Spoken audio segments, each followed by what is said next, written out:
Kali ini kita kedatangan seri lanjutan dari Vivo V Series. Duo kakak adik Vivo V20 dan Vivo V20 SE. Jujur aja saat ini saya jadi jauh lebih excited sama brand Vivo. Sejak Vivo menurut saya sukses ngasih inovasi yang menarik melalui Vivo X50 seriesnya beberapa waktu yang lalu.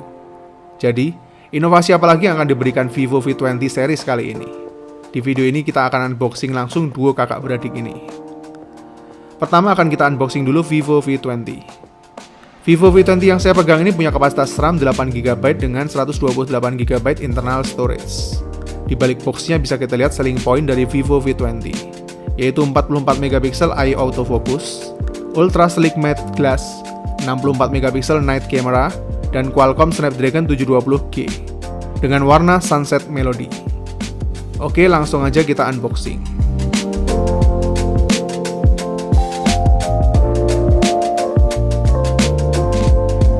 Di paket pembeliannya ada box berisi SIM ejector, manual, dan kartu garansi.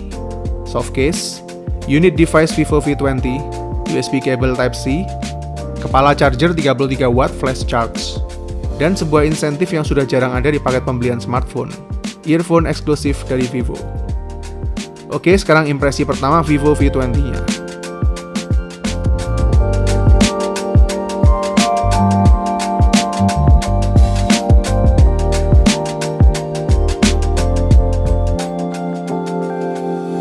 Wow, Vivo V20 ini menurut saya looks-nya benar-benar feels different banget. Khususnya warna Sunset Melody-nya ini. Sama sekali nggak mainstream. Warnanya dinamis banget kalau dilihat dari sudut pandang yang berbeda. Kombinasi antara warna ungu, biru, orange, sama pink. Nikmat banget buat dipantengin lama dan sama sekali nggak ngebosenin. Looks-nya menurut saya benar-benar magical dan bikin stunning. Dan modul kamera ini ngingetin saya sama modul kamera Vivo X50 Pro yang ikonik. Which is good kalau menurut saya. Nggak ngebosenin dan anti-mainstream. Crafting aluminium silvernya juga premium banget. Cuma memang agak nonjol kalau kita lihat dari samping gini. Material bodinya pakai matte glass, dan bagian frame di bagian sampingnya punya material yang solid banget, jadi sama sekali nggak ada kesan murahnya. Bagian atas ada lubang mic, samping kiri ada slot SIM card, bagian bawah ada lubang speaker, slot USB Type-C, dan jack audio 3,5 mm. Dan di samping kanan ada volume dan power button yang solid dan nggak gampang goyang. Handheldnya juga nyaman, desainnya sleek and light banget di genggaman tangan. Coba lihat setipis apa bodinya kalau lihat dari samping kayak gini. Ini juga salah satu faktor yang saya suka dari inovasi Vivo belakangan, dimana yang lain makin lama makin tebel, Vivo justru makin banyak ngerilis smartphone-smartphone yang makin tipis. Matte glassnya ini lumayan keset dan nggak terlalu licin, tapi masih ninggalin sidik jari kalau dipegang. Oke, sekarang kita lihat gimana tampilan layarnya. Tampilan AMOLED display layarnya jelas clear ya. Bezel-bezelnya juga minimalis di sisi-sisi sampingnya. Sedikit tebel di bagian bawahnya aja. Bagian kamera depannya masih pakai notch. Menurut saya secara overall sih udah oke, tapi mungkin harusnya kamera depannya ini bisa pakai punch hole ya biar lebih kekinian. Brightness-nya tinggi dan aspek rasionya mantap kalau buat nonton YouTube kayak gini. Vivo V20 ini juga punya NFC multifunction yang nggak cuma buat ngecek dan top up e-money aja, tapi juga bisa dijadiin kartu akses cadangan dalam bentuk digital, misalnya akses kantor atau apartemen. Dan inilah sedikit preview dari kualitas kamera selfie 44MP-nya.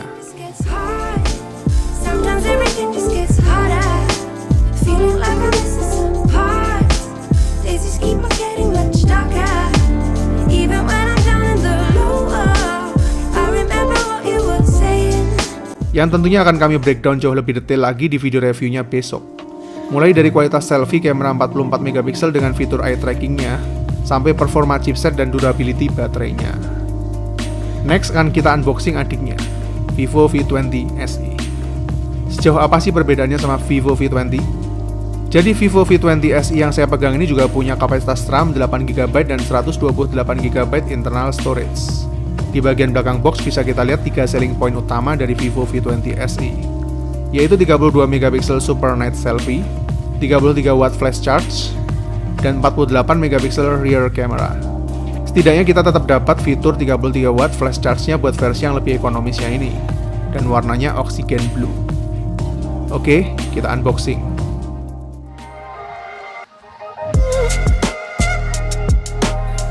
Di paket pembeliannya kita dapat SIM ejector, manual dan kartu garansi, soft case, unit device Vivo V20 SE, kabel data USB Type-C, kepala charger 33 watt flash charge, dan lagi-lagi dapat juga earphone eksklusif dari Vivo. Oke, sekarang kita lihat Vivo V20 SE-nya.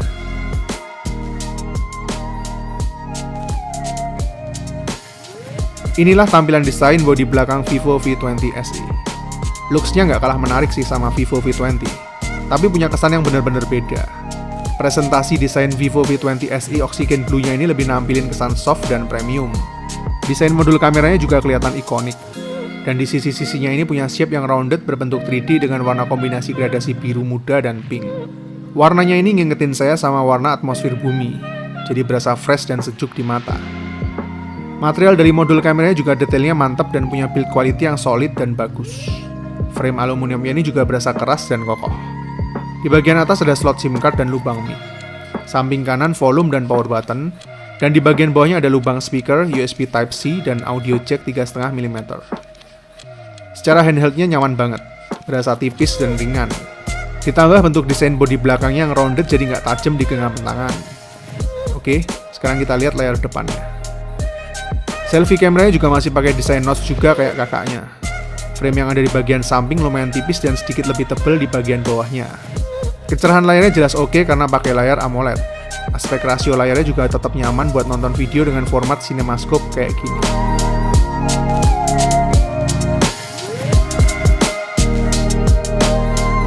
Dan Vivo V20 SE ini juga punya NFC juga. Tapi fungsi NFC-nya cuma buat ngecek dan top up saldo e-money aja. Dan inilah beberapa sampel kualitas kameranya sebagai preview sementara.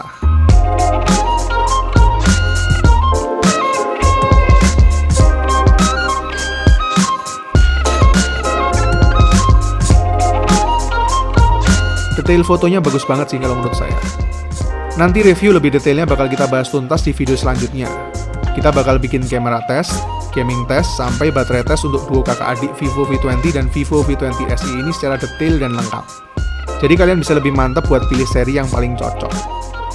Overall sampai video ini dibuat saya masih belum tahu berapa harga dari Vivo V series ini. Kita bakal sama-sama tahu harganya pas dirilis pada tanggal 29 September nanti. Tapi saya harap Vivo V20 series ini nggak bikin kita kecewa. Karena jujur aja akhir-akhir ini Vivo berhasil ngerilis beberapa produk yang menurut saya bisa bawa inovasi di banyak sisi. Misalnya kamera dan estetika desainnya. Jadi seharusnya Vivo V20 dan Vivo V20 SE ini nggak bakal ngecewain juga. So, tunggu review detail dari saya esok hari. Saya Vian, see you in the next videos.